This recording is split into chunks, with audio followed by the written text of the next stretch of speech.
ABT test paper থেকে একটা paragraph writing আজকে দেওয়া হলো। যেহেতু মাধ্যমিকে প্যারাগ্রাফ রাইটিং এবার ইম্পর্ট্যান্ট আছে, সেহেতু এই প্যারাগ্রাফ রাইটিংগুলো তোমাদের কাজে লাগবে। 2024-25 কারেন্ট টেস্ট পেপার থেকে প্যারাগ্রাফ রাইটিংটা দেওয়া হয়েছে এবং পেজ নাম্বার হচ্ছে 357, 357 পেজ থেকে এই রাইটিংটা দেওয়া হয়েছে। দেখো, হেডিংটা আমি একবার পড়ে দিচ্ছি। Write a paragraph on how you made a small flower garden in front of your house using the following points. এই নিচের পয়েন্টসগুলোকে সম্পর্কিত করে বা লিঙ্ক করে একটা প্যারাগ্রাফ লিখতে বলছে এখানে, যে তুমি তোমার বাড়ির সামনে একটা ছোট্ট গার্ডেন বা বাগান তৈরি করেছো, ফুলের বাগান তৈরি করেছো, এবং কিভাবে তুমি এই বাগানটাকে দেখভাল করো বা কিভাবে এই বাগানটাকে তৈরি করেছো সেই জিনিসগুলোর উপরে একটা প্যারাগ্রাফ করতে বলেছে। এ ধরনের প্যারাগ্রাফ আসতেই পারে এবং প্র্যাকটিসটা নিশ্চয়ই তোমাদের কাজে লাগবে। আমি তোমাদের পয়েন্টসগুলো একবার পড়ে শুনিয়ে দিচ্ছি। দেখো, digging and preparing the soil মানে মাটি খোঁড়া। এখানে ডিগ মানে হচ্ছে মাটি খোঁড়া, মাটি খোঁড়া মানে মাটিটাকে তৈরি করার জন্য, মাটি খোঁড়া আলগা করার জন্য। অ্যান্ড প্রিপেয়ারিং দ্য সয়েল, এবং সয়েল বা মাটিটাকে তৈরি করা।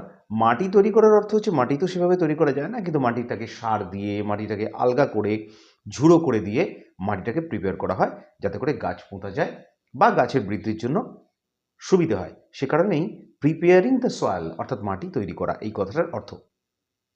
তারপরে দেখো, collecting seeds and saplings from a nearby nursery. Seeds মানে হচ্ছে বীজ, মানে ফুলের যে গাছ হবে বা বা অন্যান্য ফলের গাছ বসানো হলেও যে তার বীজগুলো, সেই বীজগুলো সংগ্রহ করা। কালেক্ট মানে সংগ্রহ করা। অ্যান্ড স্যাপলিংস, স্যাপলিংস মানে হচ্ছে চারা গাছ, চারা গাছগুলো সংগ্রহ করা। কোথা থেকে না? From a nearby nursery. Nursery মানে তোমরা জানো যে নার্সারি মানে সেখানে ফুলের গাছ, ফলের গাছ, বিভিন্ন রকমের গাছ পাওয়া যায়, এবং সেখান থেকে এই সমস্ত বীজগুলো এবং ছোট চারা গাছগুলোকে সংগ্রহ করা হয়। একটা কথা এই প্রসঙ্গে বলে রাখি, এটা কিন্তু কোনো প্রসেসিং নয়, এটা একটা প্যারাগ্রাফ দিয়েছি যে তুমি কিভাবে বাগানটাকে তোমার ডেভেলপ করেছো বা কিভাবে তুমি বাগানটা করো তার উপরে। This is not a processing. তারপরে দেখো দেখো সোয়িং সিডস প্রপারলি অর্থাৎ বীজকে বপন করা, মানে বীজগুলোকে ছড়িয়ে দেওয়া ঠিকঠাকভাবে, প্রপারলি। তারপরের পয়েন্ট হচ্ছে ওয়াটারিং। ওয়াটারিং মানে জল দেওয়া। ওয়াটার মানে যেমন জলও হয়, তেমন ওয়াটার মানে জল দেওয়া হয়। এখানে আইএনজি যোগ করে করা হয়েছে ওয়াটারিং, ভার্বটাকে জোর দেওয়ার জন্য। তারপরে দেখো ফেন্সিং। ফেন্স কথাটার মানে কিন্তু হচ্ছে বেড়া দেওয়া, অর্থাৎ বাগানের চারিদিকে বেড়া দেওয়া। এখানে ফেন্সিং কথাটার মানে হচ্ছে বেড়া দেওয়া, মানে বাগানের চারিদিকে যে আমি বেড়া দিয়েছি সেটা বোঝাচ্ছে। লাস্ট পয়েন্ট হচ্ছে দেখো, টেকিং রেগুলার কেয়ার অর্থাৎ প্রত্যেক দিন বাগানটাকে যত্ন নেওয়া। এবার এই পয়েন্টসগুলো দিয়ে আমরা কিন্তু প্যারাগ্রাফটা লিখব। চ্যানেলে নতুন যারা আছো তাদেরকে বলছি চ্যানেলটাকে সাবস্ক্রাইব করতে এবং নিয়মিত নোটিফিকেশনগুলো পেতে। দেখো, এখান থেকে প্যারাগ্রাফটা শুরু হচ্ছে। আমরা জানি প্যারাগ্রাফের প্রথমে কিছুটা ইন্ট্রোডাকশনের 2-3টে লাইন দিতে হয়, যেটা দ্বারা আমরা প্রথমে প্যারাগ্রাফটা কিছু বলবো। দেখো, every individual has a hobby for his or her pleasure in mind. এখানে ইন্ডিভিজুয়াল কথাটার মানে হচ্ছে এক একজন মানুষকে বোঝাচ্ছে। প্রতিটা মানুষেরই একটা নিজস্ব হবি থাকে বা শখ থাকে। কিসের জন্য?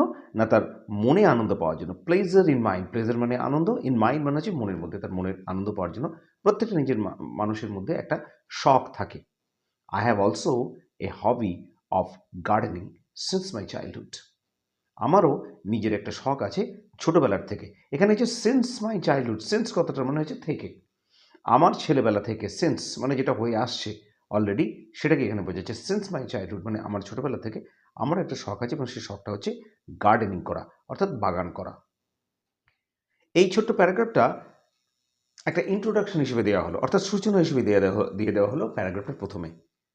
এরপরে আমরা পয়েন্টসগুলোকে হাইলাইট করে প্যারাগ্রাফটা লিখব।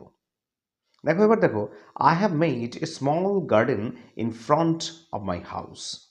আমি আমার বাড়ির সামনে একটা ছোট্ট বাগান করেছি। Every morning I work in my garden. প্রত্যেক দিন সকালবেলা আমি এই বাগানে কাজ করি। দেখো, এখানে কিন্তু একটা প্রেজেন্ট ইনডেফিনিট টেন্স আছে, অর্থাৎ কোনো একটা কাজ চলে বা হয় সেরকম বোঝাচ্ছে, অর্থাৎ প্রতিদিন আমি আমার বাগানে কাজ করি। দেখো, আই ওয়ার্ক, এই ওয়ার্ক কথাটা হচ্ছে মেইন ভার্ব এখানে। এভরি মর্নিং মানে প্রতিদিন সকালে, আই ওয়ার্ক মানে আমি কাজ করি, ইন মাই গার্ডেন আমার বাগানের মধ্যে।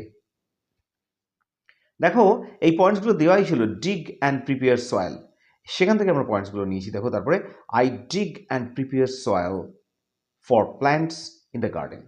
আমি আমার বাগানে যে গাছগুলো আছে সেই গাছগুলোর জন্য ডিগ মানে হচ্ছে খোঁড়া, মানে আমি খুঁড়ি, মাটি খুঁড়ি অ্যান্ড প্রিপেয়ার সয়েলে, এবং মাটিকে তৈরি করি সার ইত্যাদি দিয়ে, এবং সেগুলো যাতে গাছের জন্য উপযুক্ত হয়, for plants in the garden, ওই বাগানে যে গাছগুলো আছে সেই গাছের জন্য যাতে উপযুক্ত হয়। দেখো এই যে লাইনগুলো আছে, এই লাইনটা দেখো, এখান থেকে আমরা আমরা কিন্তু পয়েন্টস থেকে তুলেছি। দেখো পয়েন্টসে অলরেডি ছিল যে আমরা বীজকে সংগ্রহ করি এবং চারা গাছকে সংগ্রহ করি, অর্থাৎ এটাকে তাহলে লিঙ্ক করে আমরা লিখলাম, I collect seeds and saplings from a nearby nursery every week. আমি সংগ্রহ করি বীজ এবং ছোট ছোট চারা গাছ, স্যাপলিংস মানে হচ্ছে ছোট ছোট চারা গাছ, from a nearby nursery every week. Nearby মানে কাছাকাছি, নার্সারি মানে তোমরা জানো যেখানে ফুল ফল ইত্যাদি চারা বা গাছ ইত্যাদি পাওয়া যায় সেগুলোকে বলা হয় নার্সারি। তাহলে সেখান থেকে আমি প্রত্যেক সপ্তাহে, এভরি উইক মানে প্রতি সপ্তাহে, নার্সারি তো কেউ রোজ গিয়ে চারা গাছ কালেক্ট করবে না বা বীজ কালেক্ট করবে না, সেটা রোজের কাজ নয়, সেটা সপ্তাহে আমি একবার যাই, সেটাই এখানে বোঝাচ্ছে। I collect seeds and saplings from a nearby nursery every week. প্রতি সপ্তাহে আমি নার্সারি থেকে বীজ সংগ্রহ করি এবং চারা গাছকে সংগ্রহ করে আনি, সেগুলো আমার বাগানে বসাবার জন্য। এটাও কিন্তু প্রেজেন্ট ইনডেফিনিট টেন্সে আছে। দেখো সবকটা ভার্ব কিন্তু প্রেজেন্ট ইনডেফিনিট টেন্সে আছে। Collect is the main verb here. তারপর দেখো, I so the seeds properly and plant the saplings in my garden. আমার বাগানের মধ্যে দেখো, I so the seed, so মানে হচ্ছে বীজ বপন করা বা ছড়িয়ে দেওয়া, প্রপারলি ঠিকঠাকভাবে, প্রপারলি মানে হচ্ছে ঠিকঠাকভাবে, এটা একটা adverb, this is an adverb in the sentence. Proper থেকে প্রপারলি এলওআই যোগ করে এখানে অ্যাডভার্ব অফ ম্যানার, কিভাবে কাজটা করছি সেটা বোঝাচ্ছে। অ্যান্ড প্ল্যান্ট দ্য স্যাপলিংস, এখানে প্ল্যান্টটা হচ্ছে কিন্তু একটা ভার্ব, প্ল্যান্ট মানে হচ্ছে পুঁতে দেওয়া, স্যাপলিংস মানে চারা গাছগুলোকে আমি পুঁতে দিই ইন মাই গার্ডেন, আমার বাগানের মধ্যে। দেখো এটাও কিন্তু পয়েন্টে ছিল আমাদের, ওয়াটারিং মানে জল দেওয়া গাছে, তাহলে সেইভাবে আমরা কি লিখলাম, I water the saplings every day in the morning to keep them fresh.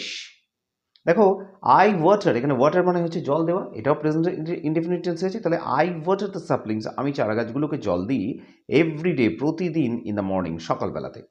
Two keep them, কি কারণে না, এখানে দেখো টু দিয়ে করা হলো, এখানে টু হচ্ছে ইনফিনিটিভ, তারপরে কিন্তু দেখো ভার্বের প্রেজেন্ট টেন্স আছে, টু কিপ দেম ফ্রেশ, তাদেরকে ফ্রেশ বা তরতাজা রাখতে। I have put a fence round the garden to protect the plants and saplings from animals. দেখো এখানে আই হ্যাভ পুট, এখানে কিন্তু এটা প্রেজেন্ট পারফেক্ট টেন্সে আছে, এখানে হ্যাভ আছে, আর পুটের পাস্ট পার্টিসিপল ফর্ম কিন্তু হচ্ছে পুটি, তার কোনো চেঞ্জ হয় না। পুট এই ভার্বটার তিনটে ফর্ম কিন্তু একই হয়, পুট পুট পুট, তিনটেই একই, সে কারণে এখানে পাস্ট পার্টিসিপল হ্যাভের পরে দেখো শুধু পুট বসানো হয়েছে। তাহলে I have put a fence, আমি একটা বেড়া দিয়েছি, ফেন্স কতটা মানে হচ্ছে বেড়া, এখানে ফেন্স হচ্ছে একটা নাউন, তাহলে I have put a fence, আমি একটা বেড়া দিয়েছি, রাউন্ড দ্য গার্ডেন মানে আমার বাগানের চারিদিকে। টু প্রোটেক্ট, কি কারণে না, to protect the plants and saplings from animals.